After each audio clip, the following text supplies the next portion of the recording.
Hi friends, ഇന്ന് നമ്മൾ തയ്യാറാക്കാൻ പോകുന്നത് നല്ല അടിപൊളി ടേസ്റ്റുള്ള പോത്തിറച്ചി വരട്ടിയതാണ്. അപ്പോൾ എല്ലാവരും വീഡിയോ മുഴുവനും കാണുക. ആദ്യമായിട്ട് ഈ ചാനൽ കാണുന്നവർ സബ്സ്ക്രൈബ് ചെയ്യുക, നോട്ടിഫിക്കേഷനായിട്ട് ബെല്ലൈക്കൺ ക്ലിക്ക് ചെയ്ത് ഓളൊന്ന് സെലക്ട് ചെയ്യുക. അപ്പോൾ നമുക്ക് വീഡിയോയിലേക്ക് പോകാം. അപ്പോൾ നമ്മൾ ഇന്ന് ഉണ്ടാക്കാൻ പോകുന്നതെന്ന് പറഞ്ഞാൽ പോത്തിറച്ചിയാണത്. പോത്തിറച്ചി വരട്ടി നമ്മൾ ഫ്രൈ ചെയ്യാൻ പോവാണ്. അപ്പം നമ്മൾ ഇതിനകത്ത് 1/2 കിലോ പോത്തിറച്ചി കഴുകി ക്ലീൻ ചെയ്ത് വെച്ചിട്ടുണ്ട്. അപ്പം നമ്മൾ ഇതിനകത്തേക്ക് ആവശ്യമുള്ള ഇൻഗ്രീഡിയൻസ് എന്ന് പറഞ്ഞാൽ വെള്ളുള്ളി ഇഞ്ചിയും ചതച്ചത് 1 സ്പൂൺ, വേപ്പില 2 തണ്ട്, 1 സവാള, 1 പച്ചമുളക്.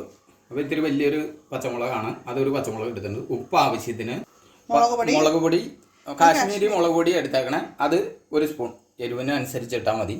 മഞ്ഞൾപ്പൊടി 1/2 ടീസ്പൂൺ, അതുപോലെ കുരുമുളക് പൊടി അതും 1/2 ടീസ്പൂൺ ഇട്ടാൽ മതി. ഇത് ഗരം മസാല, അതും നമുക്ക് 1/2 ടീസ്പൂൺ ഉപ്പ് ഇട്ടാൽ മതി. പിന്നെ ലാസ്റ്റ് നമുക്ക് ചേർക്കാം. അതുപോലെ 1 ടീസ്പൂൺ മല്ലിപ്പൊടി. ഇത്രയും സാധനങ്ങളും പിന്നെ അതുപോലെ സ്വല്പം നമ്മൾ 1 ടേബിൾ സ്പൂണോ എന്തെങ്കിലും വിനാഗിരി ഇല്ലെങ്കിൽ നമ്മൾ നാരങ്ങ നീര് ചേർത്താലും മതി.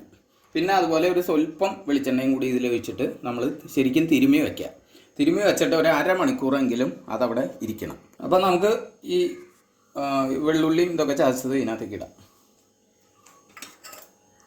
സവാള, പച്ചമുളക്, ഉപ്പ് ചേർത്ത് കൊടുത്തിട്ടുണ്ട്. കാശ്മീരി മുളക് പൊടിയാണ്, മഞ്ഞൾപ്പൊടി, കുരുമുളക് പൊടി. അതൊക്കെ നിങ്ങളുടെ എരിവിൻ്റെ കാര്യങ്ങളനുസരിച്ചിട്ടോ. ഇത് മസാലയാണ്. ഇത് ഞങ്ങൾ വീട്ടിൽ തന്നെ തയ്യാറാക്കിയ മസാലയാണ്, അതുകൊണ്ടാണ് കുറച്ചിട്ടത്. അപ്പോൾ അതിന് മസാലയും എല്ലാം കുരുമുളകും ഒക്കെ നമ്മൾ തന്നെ ചെയ്ത്. ഇനി മല്ലിപ്പൊടി, വിനാഗിരി ഒഴിക്കുകയാണ്, അത് നമ്മൾ കുറച്ച് ഒഴിച്ചാൽ മതി. അപ്പോൾ വിനാഗിരി ഇല്ലാത്തൊരു ചെറുനാരങ്ങയുടെ നീര് പിഴിഞ്ഞൊഴിച്ചാൽ മതി. ശരിക്കും യോജിച്ച് നല്ല നമ്മൾ വെളിച്ചെണ്ണയാണ് ചേർക്കുന്നത്. അപ്പോൾ നമ്മളിപ്പോൾ എല്ലാം ഇട്ട് ചേർത്തിട്ടുണ്ട്. കറിവേപ്പില നമ്മൾ ഇട്ടു. അപ്പോൾ നമുക്കിനി ഇത് തിരുമ്മി വയ്ക്കാം. അപ്പോൾ നമ്മൾ ശരിക്കും കൈക്ക് തന്നെ തിരുമ്മണം. നമ്മളൊരു സ്പൂണിനൊക്കെ ഇട്ട് തിരുമ്മിയിട്ട് കാര്യമില്ല. ഇത് തിരുമ്മി കഴിയുമ്പോൾ ശരിക്കും എല്ലാ അരപ്പുകളും ഇതുമേ പിടിച്ച് ഇറച്ചി നല്ല സോഫ്റ്റായി കിട്ടും. നല്ല ടേസ്റ്റോട് കൂടി വരും. അല്ലാണ്ട് നമ്മൾ തിരുമ്മി അപ്പം തന്നെ അടപ്പത്ത് വെച്ച് കഴിഞ്ഞാൽ ഇറച്ചിമ പിടിക്കും. നമ്മളൊരു 30 മിനിറ്റ് നമ്മളിങ്ങനെ തിരുമ്മി വെച്ചേക്കാം. ഇപ്പോൾ ഇതിനകത്ത് വെളിച്ചെണ്ണ എല്ലാം ചേർക്കണമെന്ന് പറഞ്ഞാൽ അപ്പോഴാണ് ശരിക്കും നല്ല എല്ലാം കൂടി ചേർന്ന് കിട്ടുള്ളൂ. നമ്മൾ ഇറച്ചിയാണെങ്കിൽ കഴുകിയിട്ട് ശരിക്കും വെള്ളം പോകാൻ മാതിരി വെച്ച് ഒരു 10-20 മിനിറ്റ് ഇങ്ങനെ വെച്ചിരുന്നതാണ്. അപ്പോൾ ഇതിനകത്ത് വെള്ളത്തിൻ്റെ അംശം സ്വല്പം ഉണ്ടാവും, എന്നാലും കാര്യമായിട്ട് വെള്ളത്തിൻ്റെ അംശം ഉണ്ടാവില്ല. വേവിക്കുമ്പോൾ വരും. ഇറച്ചിയുടെ ഉള്ളിൽ വെള്ളം ഉണ്ടാവില്ല, നമ്മൾ കഴുകിയതല്ലേ. അപ്പോൾ ഈ വെള്ളം നമ്മൾ ഇതിനകത്ത് ഇപ്പോൾ കുക്കറിൽ അടുപ്പത്ത് വയ്ക്കുമ്പോൾ എന്ന് പറഞ്ഞാൽ നമ്മൾ വെള്ളമൊന്നും ഒഴിക്കണ്ട. ഇതിപ്പോൾ ഏറ്റവും കൂടുതലായിട്ട് ഞങ്ങൾ ഇതിനകത്ത് ഉദ്ദേശിക്കുന്നത് എന്താണെന്ന് പറഞ്ഞാൽ ബാച്ചിലേഴ്സ് പുറത്ത് താമസിക്കുന്നവർക്ക് 1 കിലോ ബീഫോ 1/2 കിലോ ബീഫോ മേടിച്ച് എങ്ങനെ ഇത് ശരിയാക്കി എടുക്കാം. ഇപ്പോൾ ഞങ്ങളുടെ മകനൊക്കെ പുറത്ത് പോയേക്കാണ്. അപ്പോൾ അവർ സ്വന്തമായിട്ട് ഉണ്ടാക്കണം. അപ്പോൾ പഠിക്കാൻ പോയേക്കണതാണ്. അപ്പോൾ അവർക്ക് ഉണ്ടാക്കാനൊക്കെ ഉള്ള സംഭവമാണ് നമ്മൾ ചെയ്യുന്നത്. തിരുമ്മി റെഡിയാക്കി വെച്ചിട്ടുണ്ട്. ഇനി 1/2 മണിക്കൂർ ഇവിടെ ഇരിക്കില്ല, നമുക്കത് മൂടി വയ്ക്കാം. അപ്പോൾ നമ്മളിപ്പോൾ തിരുമ്മിയൊക്കെ വെച്ചിട്ട് 1/2 മണിക്കൂർ കഴിഞ്ഞിട്ടുണ്ട്. നമുക്കിനി ഇത് കുക്കറിലിട്ട് അടുപ്പത്ത് വയ്ക്കാം. നല്ലൊരു സ്മെല്ലും കാര്യങ്ങളൊക്കെ വന്നിട്ടുണ്ട് നമ്മളെല്ലാം കൂടി തിരുമ്മി വെച്ചതിൻ്റെ.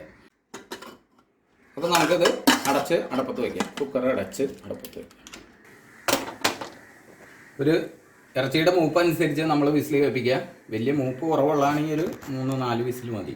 മൂപ്പ് കൂടുതലുള്ളതാണെങ്കിൽ 5-6 വിസിൽ കേൾപ്പിക്കണം. അപ്പോൾ നമ്മളൊരു 4 വിസിൽ കേൾപ്പിക്കണം. അപ്പോൾ നമ്മളിപ്പോൾ ചീഞ്ചട്ടി അടുപ്പത്ത് വെച്ചിട്ടുണ്ട്. ചീഞ്ചട്ടി എന്ന് വെച്ചാൽ ഞങ്ങൾ എടുത്തേക്കണത് ഇരുമ്പ് ചീഞ്ചട്ടിയാണ്. അപ്പോൾ നമ്മൾ അടി കട്ടിയുള്ള ചീഞ്ചട്ടി എടുക്കുക, എന്നാലേ നമുക്കത് ഫ്രൈ ആക്കി എടുക്കാൻ പറ്റുള്ളൂ.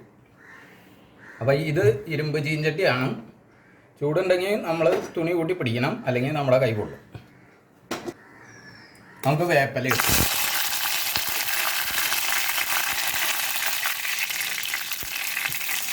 അതുപോലെ സവാള അരിഞ്ഞ് വെച്ചിട്ടുണ്ടാവും.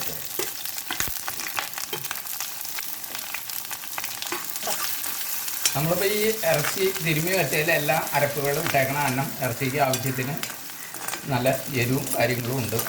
നമുക്ക് സ്വല്പം മഞ്ഞൾ ഇതിൻ്റെ ആവശ്യത്തിന് മാത്രം ഇട്ട് കൊടുക്കും. അതുപോലെ ഈ സവാളയ്ക്ക് ആവശ്യമായ ഉപ്പും. ഇതിൽ കാര്യമായിട്ട് നമ്മൾ മുളക് ചേർക്കാനില്ല. മുളയുടെ പച്ചപ്പൊക്കെ വിട്ടിട്ടുണ്ട്. അപ്പോൾ നമുക്ക് ഇനി ഇതിലേക്ക് ഇറച്ചിയിട്ട് വരട്ടി കൊടുക്കാം.